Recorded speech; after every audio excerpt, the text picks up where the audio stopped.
Welcome to Wealthy Living Conversations, episode 44. I'm Lisa, your host and founder of Wealthy Living. It is here that I connect with a variety of people to have inspiring and insightful conversations to help you live a meaningful, a connected, and a well life, both personally and professionally. So with the current stay-at-home rules and limited opportunity for recreation outside of our homes, art is being used as a coping mechanism and a form of respite. Many people, including myself, are spending time embracing creativity, whether it's baking your favourite sourdough or learning to make sourdough, sewing, or dabbling in visual arts like drawing and painting. This global pandemic has highlighted the value of arts in all of our lives. It's a medium which is so often regarded as non-essential and indulgent, yet at the moment it's highlighting its importance. So in today's conversation, I want to take the incredible value of art a step further by exploring the importance of the creative process of an artist. It applies to multiple art forms, but today, with my very special guest, prolific painter and best-selling author, Tracey Verdugo, we want to highlight the way painting imitates life and the everyday flow on benefits from creating art. So Tracey really is an inspirational and curious soul who is fearlessly committed to expressing and honouring her own creativity, and is also passionate about gently guiding others to embrace theirs. After spending a week together on a facilitator team at the Ultimate Girls Week Away in retreat in Fiji earlier this year, I got to experience her painting workshop. And I'm not only blessed to call this beautiful woman my friend now, but also attest to her skill in empowering others to confidently and joyfully create art. She's a true inspiration instigator. Welcome, Tracey. Wow. Thank you, Lisa. Thank you so much for that kind introduction. And I'm number 44. I love that. One of my favorite numbers. Oh, see, it's just meant to be. We held off for a while and, maybe there was a reason. So I just want to tell everyone a little bit more about some of your background. So Tracey teaches her Paint Mojo and other creative workshops all over the world in this amazing planet. Obviously not now. She's had to not travel to some of the destinations that she otherwise would have. But generally she travels around the planet and reminds her students of the wonder that already resides within them. Her artworks are vibrant and they're filled with joy, inspired by both her global travels and the simple beauty of the focused moment. Since 2000, Tracey has had 18 successful solo exhibitions, and her works are held in collections both in Australia and internationally. If Tracey was given the opportunity to coin a term for a new art-based movement, it would be around what she teaches. She might call it curiosity and wonderism, or maybe loose upism, or endless possibilityism. And these are some of the things that we are going to explore in today's conversation. So let's get into it. So as I mentioned in the intro, Tracey, I want to explore the creative process and its flow-on benefits for people to live a meaningful, well and connected life. Yeah, for sure. Yeah, so I want to start exploring the topics of discomfort and uncertainty. So because these feelings particularly are really particularly pertinent at the moment. Most people like the comfort of having things in its place. Yet artists seem to be so comfortable with embracing discomfort and uncertainty. And I'm wondering, do you feel this skill of artists is something that's developed through the creative process? I feel it really is. I can't speak for every single artist because I think there's so many different ways of moving through your own process. But Lisa, what I've found over the years of teaching especially is that I've come to a deeper understanding of my own process, and then also different struggles that other creatives go through and how we can can kind of address those. And it's funny that you talk about, this straight off the bat, this embracing of, what did you call it? You were like embracing the uncertainty, I guess. Yeah. So I have an exercise that's like it's front and center of everything I teach, and it's called embracing the contrast. And so, we talk about it in terms of thin lines and thick lines, light and dark areas, scribbly and neat, that kind of thing. And I actually have students go through this exercise where they write this whole list of opposites. And so, as many opposites as they can think of in terms of art, but also in terms of life, because everything in art is a metaphor for life. And so what the list is for is that whenever you get to a stuck place in your painting, you look at the painting and you say to yourself, okay, what is there a little too much of right now? What is there? Okay, maybe it's just all very energetic. It's just lots of movement and line and it's just energy everywhere. What's the opposite to too much frenzy, too much energy? Oh, opposite is calm, tranquil. How do we make the next move to bring some calm, bring some tranquility into the piece? And that's all we're thinking about at that moment, is that kind of balancing out with the opposite move to kind of bring that into the piece. And we do that step by step throughout the artwork. Anytime you're feeling stuck, identify what is too much going on here. Is it just too much analyzing? Am I analyzing everything too much? So what's the opposite of that? Let me just do something that's a little more intuitive. Let me just have my hand move and just not think too much about it. So can you see how that can kind of also apply to life? Absolutely. It really takes us on a journey, like the process of art making. And I've, spent a lot of my life embracing creativity, and sometimes it's more craft filled, and more recently, in the last number of years, I've sort of dabbled a little bit in the painting process. And it really does take you on a journey and explore those life dualities, and dances with that really difficult balance of holding on and letting go. So I love that. I love that idea of those contrasts that you talk about, and I suppose those dualities of that beauty and the mess and the life. I suppose some of the dualities are like the grief and the joy, and then the chaos and the order, and the planning versus the intuition, and and all of those dualities. I can imagine that they would come out in the painting process as well. So maybe you can talk a little bit about, what does it look like when you begin, and how do you even begin?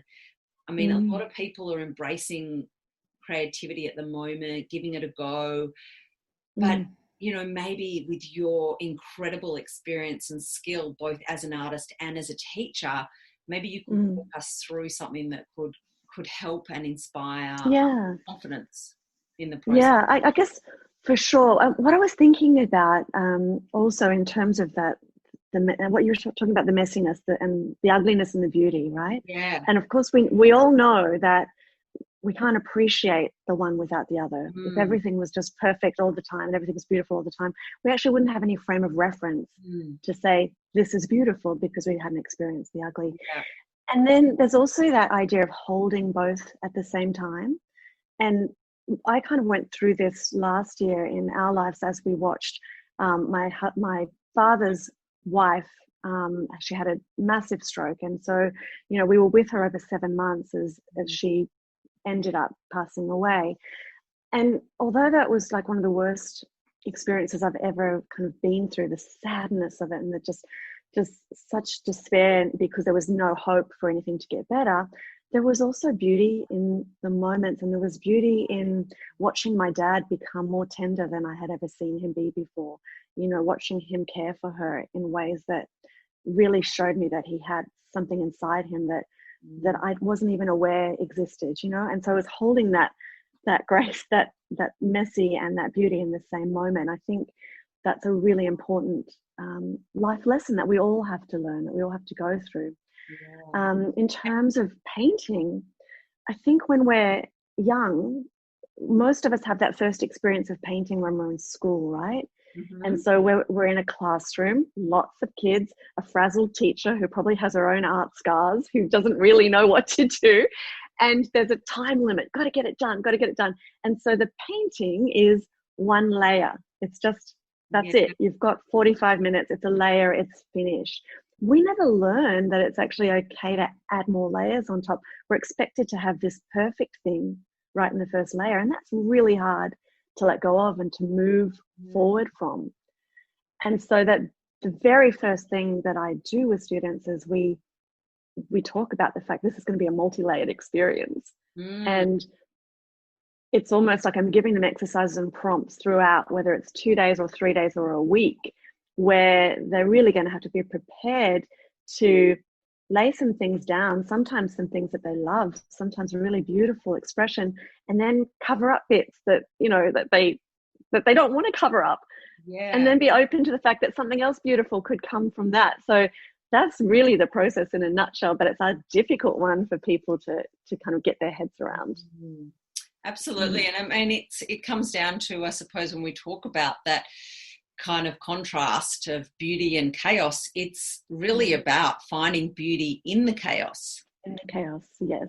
Yeah, so, you know, and I think you just described then is that idea of that multi-layered approach whereby we don't have to get it right the first time. And I think that that really buys into a lot of people's inherent perfectionism. And like you said, we're taught in school often through art of that pressure to just get it right because we are of a limited time, whereas now time is definitely something of the essence that a lot of people have.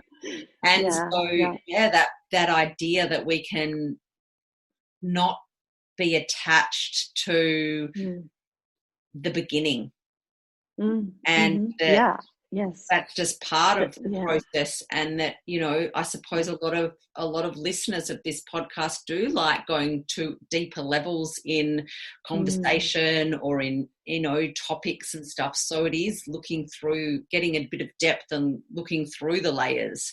So that's kind of similar with that painting. And I know experiencing your workshops, the layers that we went through, and almost like, you know, bringing out the hidden parts and hiding the visible parts. Yes, exactly. And also this notion that, like, the whole notion of beginning. So, you know, in Buddhist tradition, there's, and I don't know too much about this at all, so I'm not speaking as an expert, but there's this notion of beginning again in every single moment. And so the only moment we have is the now, right? And so each next now is a new beginning. And so that's the same in art. It's like an exciting thing when you really get your head around that, oh, wow, now I get to begin again. There aren't any mistakes because every move is just a new beginning. It's assessing what's here in life as well. You've made a mistake. Well, okay, now there's a new beginning. Where do I go from here? How do I move forward from here? What do I learn from that mistake in order to kind of do something a little differently the next time? Yeah. Absolutely, you know, and isn't that what life is? A whole bunch of mistakes and just learning. Yep. Yeah. And, you know, I can imagine for a lot of people, especially if they haven't done a lot of painting, and even people that might have done more refined painting who are playing with now abstract, because I mean that's what we're really talking about. And I know that that your style is a very abstract style. It's about, you know, like how do you go through that, I suppose, that idea of just trusting and just putting something down, not being attached to any outcome, and knowing and trusting that whatever's meant to come through will come through. And I suppose that's that intuition stuff. And, you know, intuitive art has become quite a big thing, you know, in the, you see it all the time now. And what is intuitive art? And you know, like, is it fluffy? Is it real? Is it like, can you talk me a little bit through art? Because you see it all the time now, and you see it as in like everybody can do it, you know, and then everyone thinks that they can also sell their art, you know, like. I get it. Yeah. So I feel like I feel like I don't really put myself in the intuitive art camp. So Yeah. I'll say that straight off the bat. Yeah. There's a student said to me once that she loved my classes because, I can't quote, but because there was a sense of being a balance between intuition and intuitive approach and something structural under there as well, some kind of frame of reference. So that's kind of, I feel like intuitive art in the way that a lot of artists do it is a little bit scary even for me, because I seem to want to have something to work to, whether it's an idea or a place I was in, or so I've got a series at the moment which is semi-abstract, but there are little bits of it's called Wanderlust, and there are little bits of different places I've been, and so people will say, is this inspired by Mexico, or is this inspired by Cambodia? Well, there's a little bit of Mexico in there. There's a little bit of Cambodia over there. That little man in the field reminds me of a guy we saw in Guatemala, and so they're threads coming from different parts of experience. Mm-hmm. But having said that, I'm never averse to transformation and to really switching something on its head. And so let's say I'm working on a piece that I'm thinking it's part of the Wanderlust series. But suddenly I walk past it upside down on my desk and I see something in the upside down view that reminds me of an eye of a deer or something, something completely different. And that takes maybe I'm struggling with it, and then I'd see something, a different perspective, and I suddenly go, wow, I'm actually going to turn it upside down and work on it in a different way. I'm going to let go of the idea of what I thought it was going to be, and something new is going to come. And so that part of it, I guess, is intuitive. It's like, well, which way shall I take it? Which direction shall I head with this piece? But giving yourself permission to switch up, to transform, and to just not be stuck with one idea. I think that's really an important piece. Yeah. And I mean, that also just takes us back again to the parallel really with life, and that duality again between planning and intuition. Yes. You know what I mean? Yeah. So what did John Lennon said, life is what happens to you when you're busy making other plans, right? Yeah. Exactly. So, I mean, it's amazing. I mean, when you were just saying that, then so many things came to my mind, and I don't know which angle to take it to.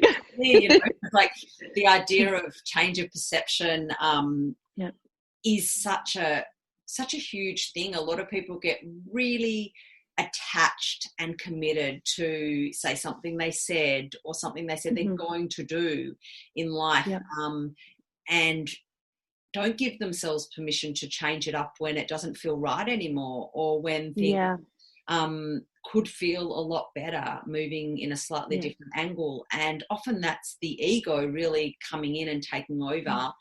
And it's that same, I imagine it's that same discernment between the voice of the ego and the voice of the intuition that comes through in the painting as well. It's like, does the ego keep going, or is it that intuition that takes over? And that's kind of the same in life. It's that ability to discern which voice to listen to. And it's so funny because I don't know, I think this is relevant, but let's explore a little bit. When we had that time together in Fiji, and we had the privilege of being with Liz Gilbert for the week as well, she talked a lot about boundaries, right? Yes. And so let's kind of think about boundaries in terms of making those decisions also, and being allowed to say, I can change right now, or I have changed. And then, so this morning, as often happens, here's a story along these lines. I got a message, an Instagram from a woman who, she had seen a portrait I did of Liz and Rhea in my Wise Women series way back. And at that time, a lot of people contacted me and said, could you do a commission of me as a wise woman? Yeah. And so I took on a few commissions, and they were freaking hard, right? Because those are small paintings, this 8 by 10 and to get, or 9 by 12. And so to get like that level of detail, to get the likeness of somebody, that takes a long time. I can do one of just a generic wise woman, I don't know who she is. It's just a woman that comes through, and that takes a certain amount of time. But if you're trying to get a likeness, it's maybe 2 or 3 times the time, fiddling and trying to, right? And so this woman hadn't been in touch with me. She originally had asked for a commissioned piece of herself. Since then, I've made the decision I'm not doing that anymore. I did several, and I've made the decision I'm not doing those particular commissions. So she said, I haven't gotten back to you. I'm so sorry. I've been involved in a project. I'm ready for the commission now. And I just left the message sitting there. And my daughter, Cece, who works for me, who's very good around boundaries, like she's 23 and she's already got it down. She said, why didn't you answer that one straight away? That one's only going to take you 2 minutes. And I said, oh no, I had to think about what I was going to say. And, you know, and I had to like really, I was starting to agonize about it. And she's like, Mom, you already made a decision that you weren't going to do those anymore. So you just write back and you just say, oh, thanks for getting back in touch. In the past 12 months, things have changed a little. I'm focusing on other areas and I'm not taking commissions for the wise women at this point. Yep. I'm like, it sounds so simple. It sounds so simple. But why do we like try and like overanalyze everything? And, you know, it's a difficult thing. Boundaries are hard, right? Yes, absolutely. And, you know, and that's, I'm sure that boundaries, you know, even in its form of the word, a visual, like, you know, where the way that, you know, you were talking about it in that story is the way that we assert boundaries between ourselves and another person and keeping our own truth inside the boundary and not stepping over our own truth. But ultimately a boundary is a line really, or a curve or a shape. Yes. So, yeah.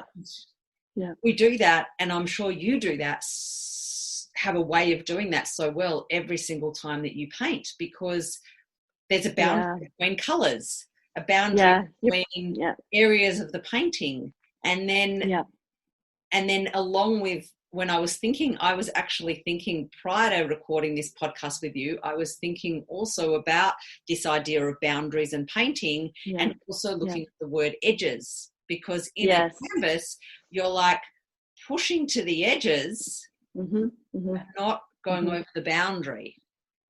Yeah. And so how in life do we also do that? Like right now, like even in that story that you shared, how do you go to your edge of comfort, or your edge of the edge of discomfort? Yes. But still manage to stay within your boundaries. Yeah.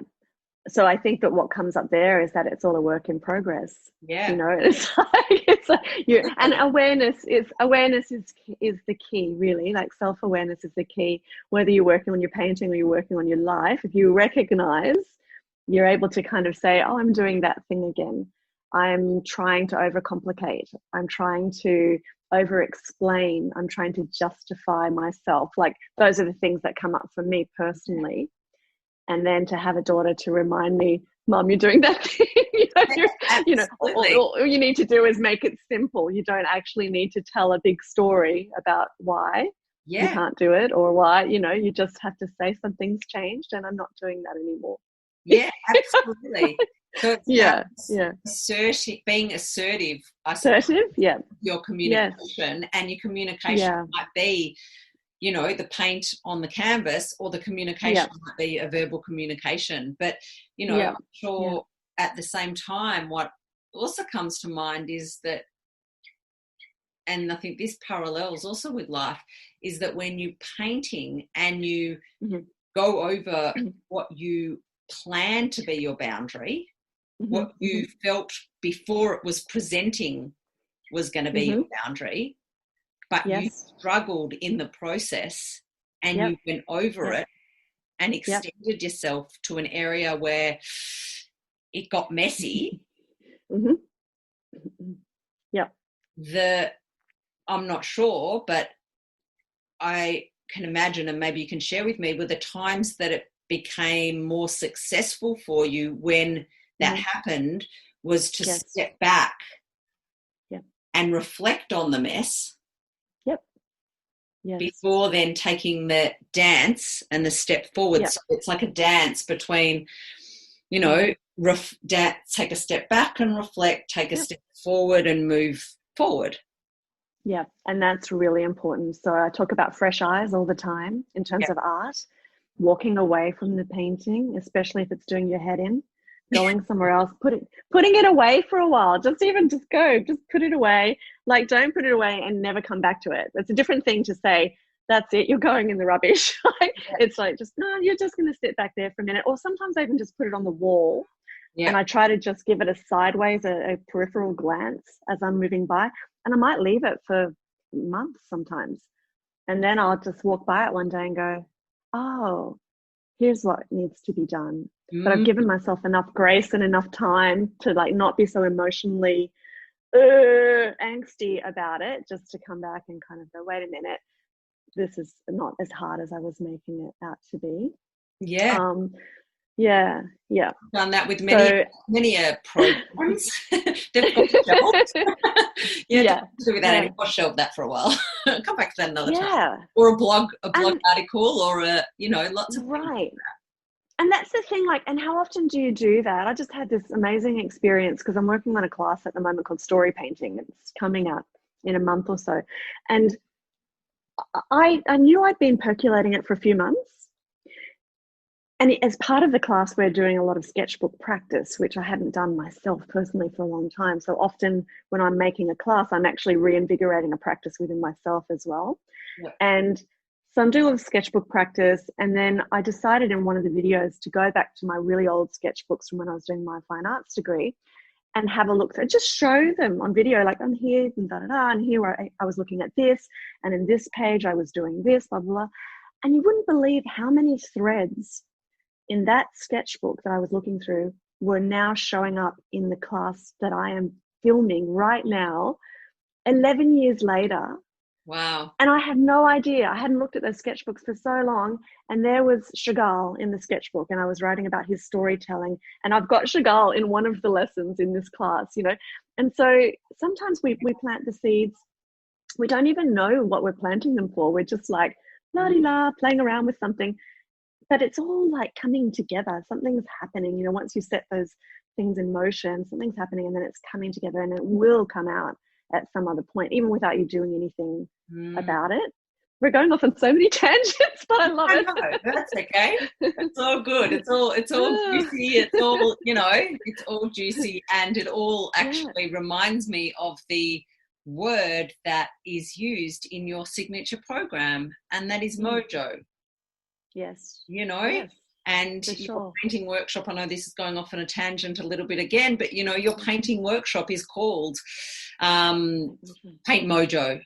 And everything you're talking about, it's like, as you're doing it, I'm feeling that magical feeling that comes and, from being joyful and feeling connected, and from living in the creative flow, or living on purpose, and trusting and being in your personal power. And that's what Mojo is.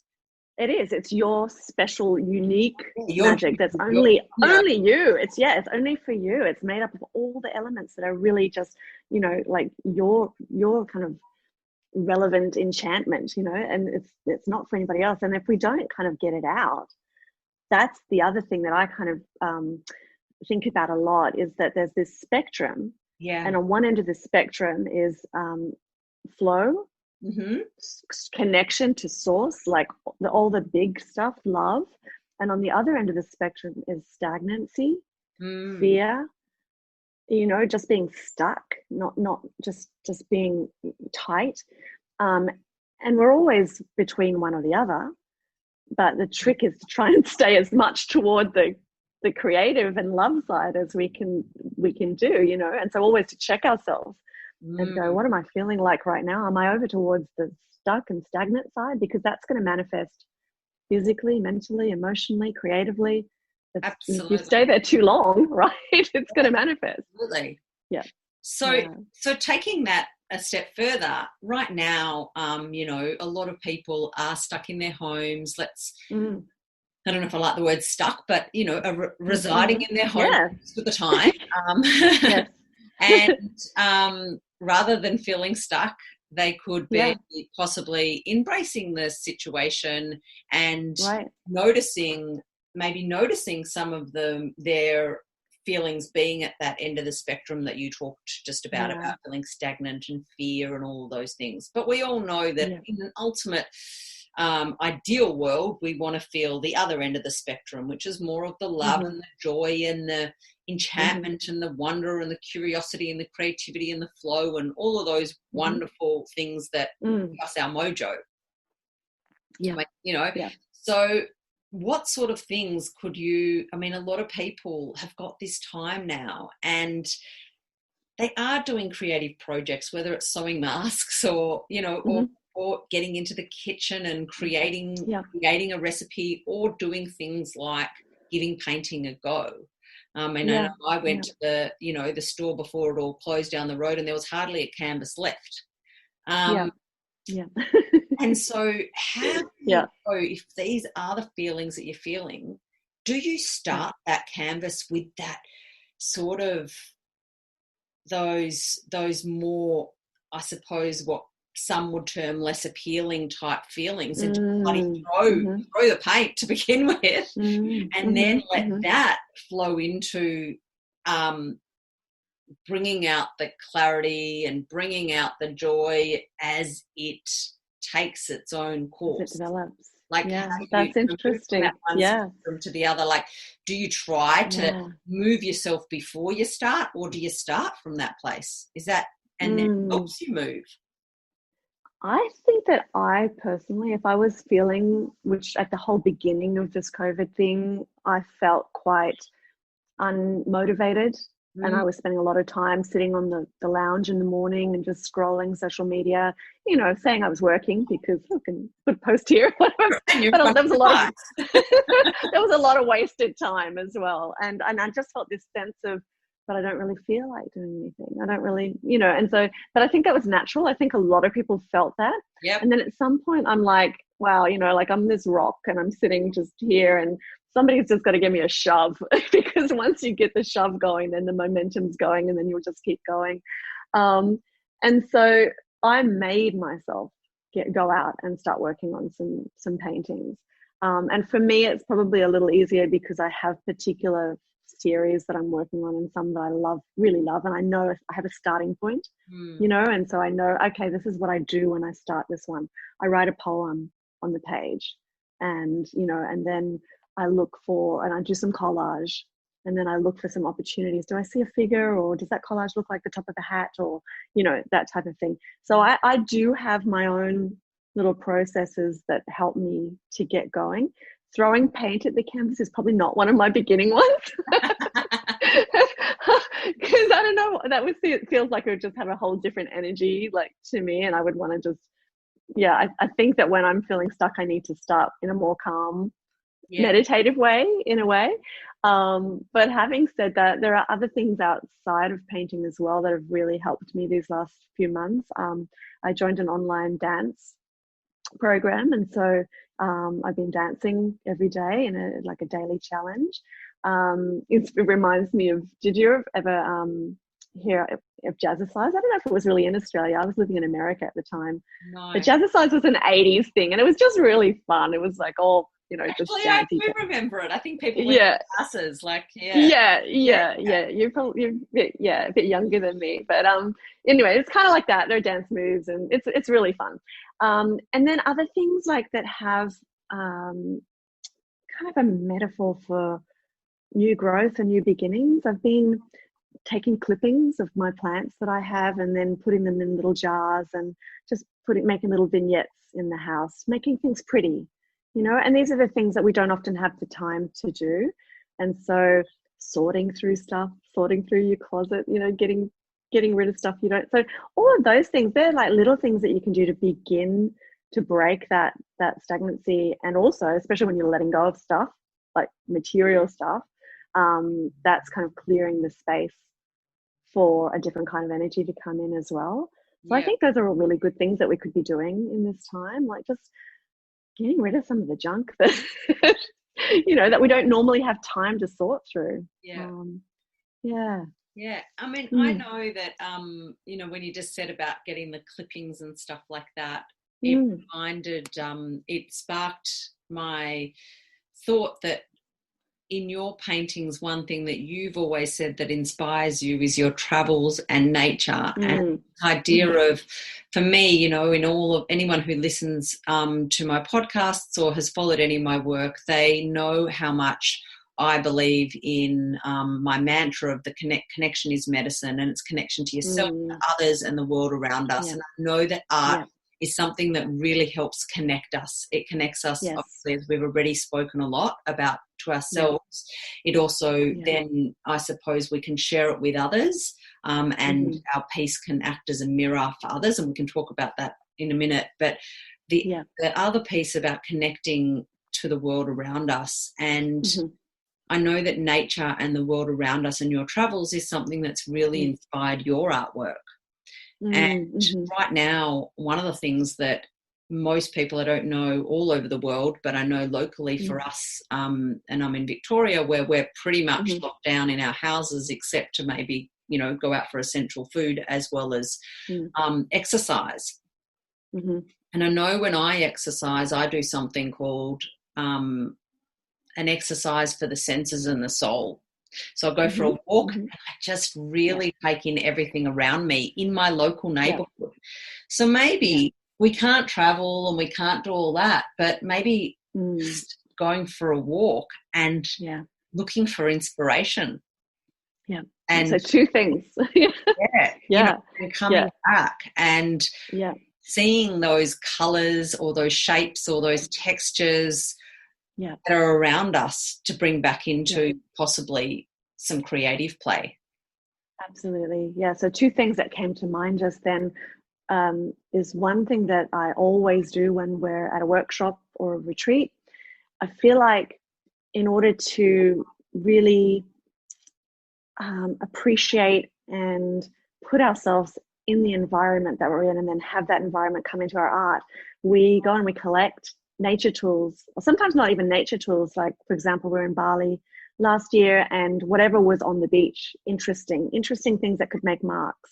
So some of them were nature, bits of coconut, strange pieces of wood, bark. And then there were also weird plasticky things that had washed up that, you know, we were like children. We were walking along and we were like, oh, look at this little thing, you know, might be a cap of a lid of something. And like, people were looking at us like we were crazy.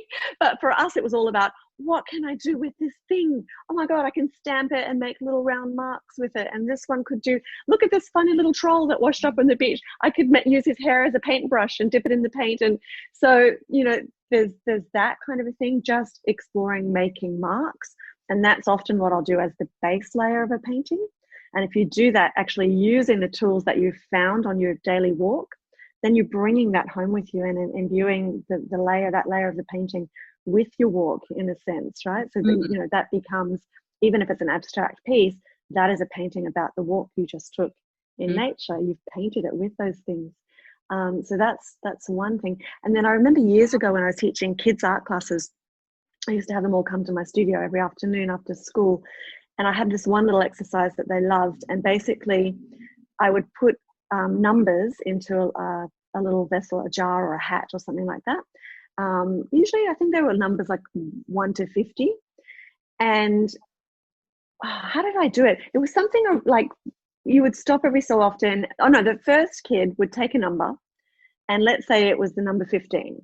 Well, we would all take 15 big steps down the side passage with our little sketchbooks and our pencils. And when we got to 15, we had to stop and we had to look around wherever we were, and we had to sketch something that we saw. It could be a rock on the ground. There could be nothing there. Sometimes we'd have to think really hard. What is here? Oh, it's just a fence. Well, what's on the fence? Oh, there's an interesting pattern.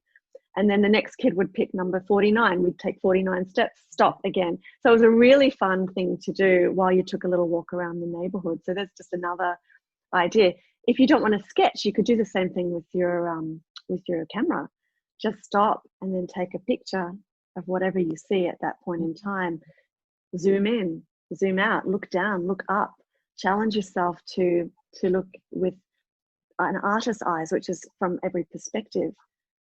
Imagine you're an ant on the ground. Look down and see what the ant would see. What's up in the sky? You know, so there's so many different ways that you could take that exercise and then come back with those photos. You got a series of work right there. You know? Yeah, I love that. I love that. Yeah. And, there's so much that I love about that. And I love, and I think the benefit is multiple. And I know it sounds like such a simple exercise and so childlike, but right now people are sort of wanting new ideas of ways to do things, inspiration. And there is so much in that simple activity that comes to mind. One, we're getting into our senses. And what are we hearing? What are we looking at? What texture is it? How would it feel? And all of the senses. And when we get into our senses, what are we doing? We're getting into our body, which then takes us away from the chatter of our mind. The fear is not coming from our body. The fear is coming from the stories in the mind that are developed and then end up being felt in our body. But originally, it's not, it's not necessarily, it's not coming, certainly not coming from the wisdom of our body, unless it's about, fear used for good and, running away and survival. I mean, that's a completely different thing. And I'm different not thing about that. But, the idea of really getting us into our senses. And then the next part, you're talking about that change of lens and really looking through the lens of an artist. And what does that mean? And I mean, it's the ones that are thriving at this point in time. And I'm not talking about all of them. Yes, there are a lot of, like, say, performance artists and musical artists who are really struggling right now because, their mediums of putting their work out there and events and all those things aren't happening. But their ability to really pivot and come up with creative solutions is definitely way far ahead than a lot of other people in a lot of other industries, because they've got those skills. Yeah, that's a gift that's going to come out of this for sure, is that people are going to have that greater awareness of just because something stops being the way it is, it doesn't mean that you can't change it or flip it or do something a little bit different. And creatives, you're right, they already have that. Our nephew's in a really well-known band in America, and he wasn't touring, obviously, and he's usually touring all the time.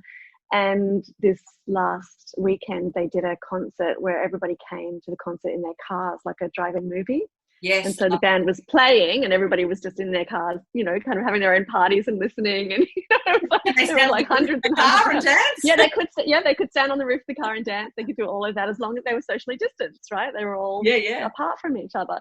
So people are doing things in different ways, and it's fantastic. Yeah, I mean, look, it's definitely like creativity on steroids at the moment. Yeah, Yeah, I love that. And I love that idea of, wonder and enchantment and and really it's something that, even though people might feel like they're on Groundhog Day at the moment because each day it has the potential to look the same as the day before. Right. I think it's a very different Groundhog Day than a lot of people were previously living. They were living the Groundhog Day and not even realising that they were living Groundhog Day. Yes.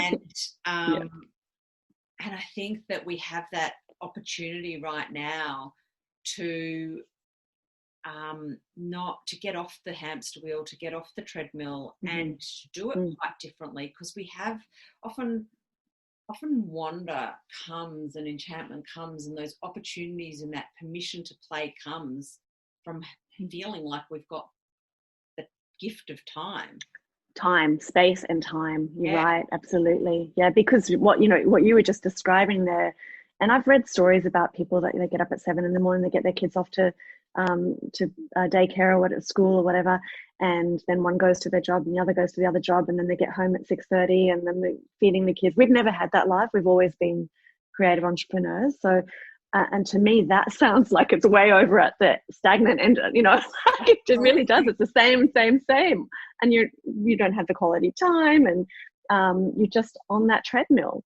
So this is giving people that space and time to kind of reflect and think, oh, how could it be different? What other things could I do? Absolutely. So like right in the beginning of this this episode or this conversation, I introduced talking about how a lot of people are using art for a form of therapy and respite. But I think that we've really discussed how much more than just that it is. And it is that, but it's Mm-hmm. also the idea of really allowing it to improve your self-awareness, seeing, allowing it to trigger you, as soon as you go to making, whether it's a new something you've never made in the kitchen before, or painting, or doing anything that has a creative edge, even if it's a structured thing like following a pattern for a mask, Right. Anytime we come to doing something creatively, we are having to practice self-belief, having to realize whether we have, being aware of that voice that's telling us, oh my God, you're shit at this, how do you do this? And that inner critic, then having a war with that inner critic a little bit, and seeing how much self-compassion you do or don't have, how much self-love you do or don't give yourself, noticing how patient or impatient you are, whether you are calm and approach things from a calm and relaxed place, or whether you are absolutely chaotic and all over the place. Where your level of confidence is in taking on new things, what sort of perspectives you have. There's so much in self-awareness that can come from just doing the smallest creative project. And there really is. It's such a blessing. Go. Can I add one thing in? So, and in amongst all of that, have you ever watched the Dalai Lama and how he giggles all the time? Like, he's always laughing. And I remember him he was on one of the morning shows in Melbourne once. And I think they were taking the mickey out of the Dalai Lama because they know he's a vegetarian, and they bought him like a pepperoni pizza or something for breakfast. They thought it was hilarious. And he ate a piece, but he giggled because he kind of said, I don't eat this, don't you? And he ate a bite and he giggled. And I thought, wow, it's good humor and grace, right? And if we can only have that as well. You were talking about cooking, and I love to cook. And I'm not a recipe person, because in the same way that I'm not a recipe person with my paintings either, right? So same. And I love to, like, when you're running out of food and then you're like, well, what have I got in there? I've got a can of peas, I've got, some eggs, and I've got whatever. Then I love fridge challenge. Yes, I love it. So you just play the game of what can you put together and what can you make, and it doesn't always turn out. So what are you going to do? Like, if it doesn't turn out, are you going to, like, just get down and, I'm such a shit cook, like, oh, this is awful, blah blah blah? What we do is, like, we'll taste it, and if it's not, we just look at each other and we burst into laughter. Marco and I were like, not a keeper. Not a keeper. And so you have to be able to laugh at yourself and not just take everything so seriously. Absolutely. I had the biggest fail, and I was, oh my God, such a shame. Like, I do love to cook, and I made an effort to have a go at my mum's, and then it was actually my grandmother's cheesecake recipe. Oh, wow, pressure. I have done it justice in the past, but I did far from justice because I forgot to put the cup of sugar in it. So everyone at the table is taking it, knowing the effort and the love and the excitement that I was putting into doing this. Right. And it tasted terrible. Like, well, it just tasted like you're really eating, like, cheese. Cheese, not the texture of cheese. Right. At first, everybody's trying to think of being, polite and whatever. And in the end, we all just started laughing, and, turned into a humorous joke. And I was a bit heartbroken, but, funny. And the cake, went in the bin. But, that's just a part of experimentation and play, isn't it? You'll never forget the sugar again, will you? No. You'll be like, gotta give the sugar in, right? Yeah, exactly. And so I think, we do get really hard on ourselves about a lot of things. And it just has to stop. Like, treat yourself as kindly as you would treat somebody else that you love. Absolutely. Like, It's that trick of not turning what might look or taste like shit to going, that means I am shit. Right, exactly. Yes. Because they're both actually, you know, and it's so two easy different to do things. that often when we produce something that we see as being really crap, to then make that into about yourself and generalize, Right. I'm just crap at this. Right. Yes. Yeah. And I hear Or, that. Like I I'm a hear, crap yeah. painter, I'm a crap whatever, Yeah. just because Yeah. one thing you produced might be crap. I see that. I hear it all the time. That the class that we did in Fiji, that was the first time I'd done a really short class like that, 45 minutes. Like usually we have at least 2 days. And so I was really interested to see in 45 minutes how much pressure people would put on themselves. And there was the whole range of students, from students who went, that was so fun to play. I don't like the way it turned out. It was really fun to play, you know. And then there was the other students who, one woman just left it with me, and she said, I really don't want to take that at all. I don't like what I did. And, you know, and I feel like there were probably a couple who just felt that 45 minutes justified to themselves that they were as bad at art as they thought they were. No matter what I say, you know, like people are going to have their own meaning around something. And so, yeah, but like what else would we have a go at in 45 minutes and then say, oh, I'm no good at that? Like if somebody said, I'll give you a quick crash course in Spanish for 45 minutes, and then you walked away and you said, oh, I can't speak fluent Spanish, so I must really suck at it. I'm never going to try that again. Like we just wouldn't do it. Yeah. You know, yeah. So the key is practice. And practice, put the work in. Life is really about a practice, isn't it? It's about, I mean, our whole life is just, I don't know what we're practicing for, but we're just practicing. for life. Well, what about the baby that's learning to walk, you know? Yeah. Pull yourself up, try and take a step, fall down. Yeah. You know, there's no baby that says, that's it. Yeah. You don't say, I'm giving up. I'm never going to walk. I'll just crawl for the rest of my life. Yeah. That's right. Yeah. Absolutely. So, oh my God, there's so much juice in this conversation, and we've really, you know, I mean, we could take one little section of it and, you know, run with that and explore, but instead we've just gone from here to there to everywhere. And hopefully if you're listening to this right now, you've been able to follow our conversation because we've had fun talking. Yeah. There's some nuggets in there. There's really some nuggets in there. And this is the creative impulse also to run off with shiny things as well. So it's all good. Yeah, absolutely. It is, isn't it? It's about finding the shiny bits also, you know, in the canvas when you step back. And if you're listening to this, you know, just if you need to press pause because it's something that's inspired you, and get out your piece of paper and take a little bit of notes and take a little bit of let your mind travel down those shiny bits and find those shiny bits that might inspire you. Go for it. Yeah, we're blessed in technology with that lovely pause button. And there's definitely a lot of power in it in life as well, the power of the pause. Woohoo. On that note, is there anything that you would love to share?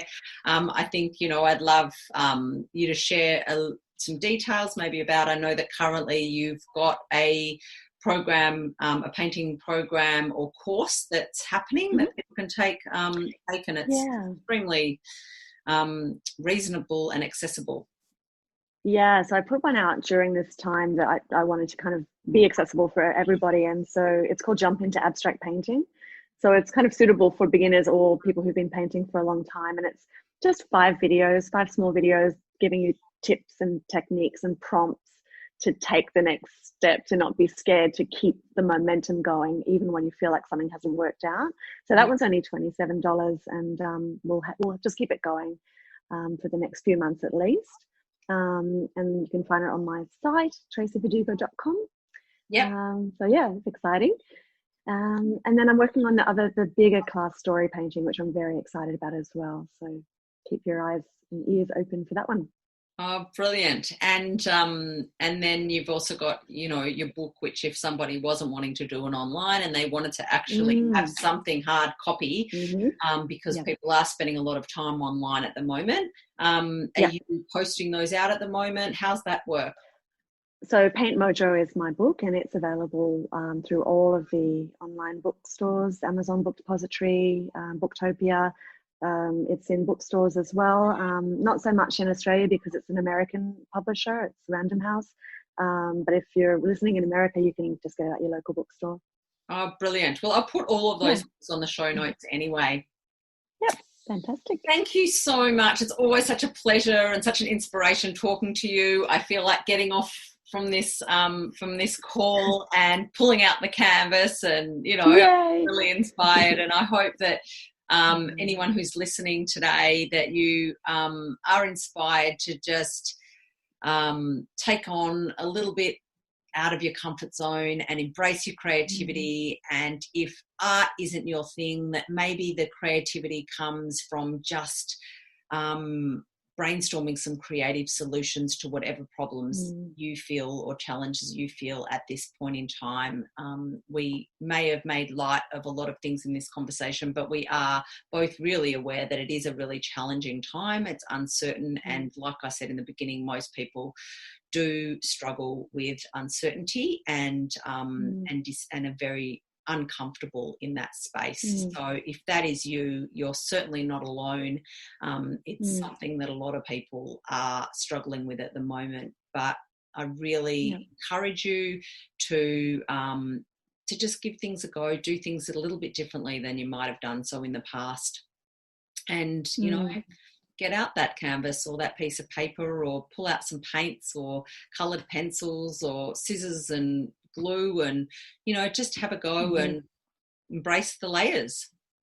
Yeah, absolutely. And can I say just one more thing that you reminded me of when you were saying that, Lisa, is that one of the other lessons that I always talk about in our painting process is to focus on the sweet spot, to focus on the joy in our lives. And so even when things are really tough, there's usually some small sweet spot, even if it's just acknowledging the fact that you have eyes to see, we have breath to live, we have food in the cupboard. Being grateful for all the small things. That's that kind of whole idea of just focusing on the sweet spot. And the thing is that in quantum physics, what you focus on expands. And so I think maybe that's a good place to to kind of leave things off if people are focusing more on the things that are not bringing them joy, to just make that conscious decision to just flip that and see if they can focus in on something that is giving them some joy. Yeah, the beauty in the chaos. Yep. For sure. Brilliant. Well, thank you so much. And, as I said, it's just always such a pleasure talking to you. I love our conversations, and I'm glad that others have now been able to gain some inspiration from you that I always gain from you. So if you have been listening, what is your biggest takeaway from today's conversation? We would love to know. So share a comment with us. Let us know whether it be from the platform that you're listening to this episode on, or whether it be from one of the social media shares that we do. Just drop us a comment. Let us know some of your biggest takeaways or anything that you would like to add to the conversation. As Tracey said, if you'd like more information on Tracey, you can go to her website. Do you want to repeat that website again, Trace? Yeah, traceyverdugo.com, and also over at Instagram, just at Tracey Verdugo. Brilliant. And I will also put that in the show notes anyway. So if you've enjoyed today's episode, and I'd love you to share it with your friends, and consider subscribing to the Wealthy Living podcast on iTunes and on YouTube. To find out a little bit more about my services, you can visit my website at wealthyliving, living.com.au, or connect with me on any of my social media platforms. Until next time, remember, connection is medicine.